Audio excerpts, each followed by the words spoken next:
ఈ మీటింగ్ ద్వారా 4,500 కోట్ల రూపాయలకి శాంక్షన్లు తీసుకుంటున్నాం. రాష్ట్రం మొత్తం 87 రకాల పనులకి గ్రామ సభలు ఆమోదిస్తాయి. అవసరమైతే ఇంకా ఎక్కువ డబ్బులు కూడా ఖర్చు పెట్టడానికి అవకాశం ఉంది.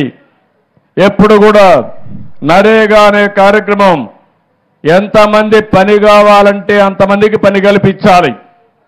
100 రోజులు ఉపాధి కల్పించాలి. ఇది ప్రభుత్వ బాధ్యత. దీంట్లో కూడా మీరు చూస్తే ఎంతమంది పని చేస్తే వాళ్ళు చేసిన దాంట్లో లేబర్ ఇచ్చిన తర్వాత ఆ డబ్బుల్లోని 40% పనుల కోసం ఖర్చు పెట్టుకునే పరిస్థితి వస్తుంది. సిమెంట్కి కానీ స్టీల్ కానీ పనుల కోసం ఖర్చు పెట్టే పరిస్థితి వస్తుంది. 60-40%తో ఈ డబ్బులు వినియోగిస్తాం. ఈరోజు మొత్తం రాష్ట్రంలో చూస్తే ఈ 4,500 కోట్లు 9 కోట్ల పని దినాలు 54 లక్షల కుటుంబాలకు పని దొరుకుతుంది. ఇదొక పెద్ద ముందడుగని చెప్పి కూడా నేను మీకు తెలియజేస్తున్నా. గ్రామాలు బాగుండాలి. వానపల్లి బాగుంటే అంబేద్కర్ జిల్లా బాగుంటుంది. అదే మరి అంబేద్కర్ జిల్లా బాగుంటే దేశం బాగుంటుంది.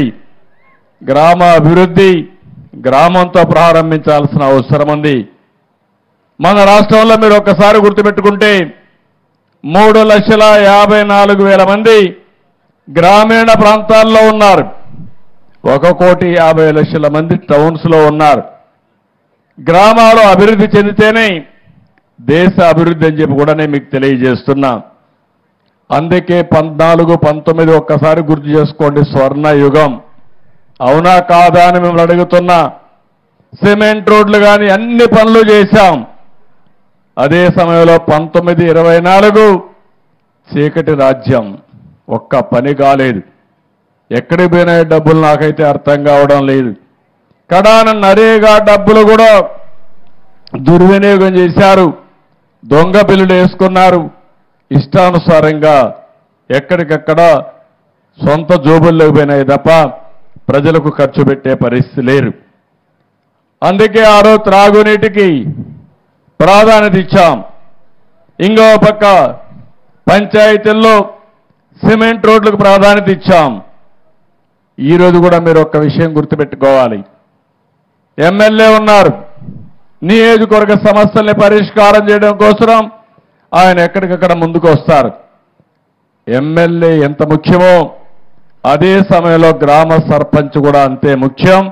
గ్రామానికి ప్రథమ పౌరుడు గ్రామ సర్పంచ్. ఆ ఎన్నికలు కూడా ఎంత అపహాస్యం చేశారో మొన్న ఎన్నికల్లో మీరు చూశారు. ఎన్నికలు జరగనీయకుండా చేశారు. స్థానిక సంస్థల ఎన్నికల్ని కబ్జా చేశారు.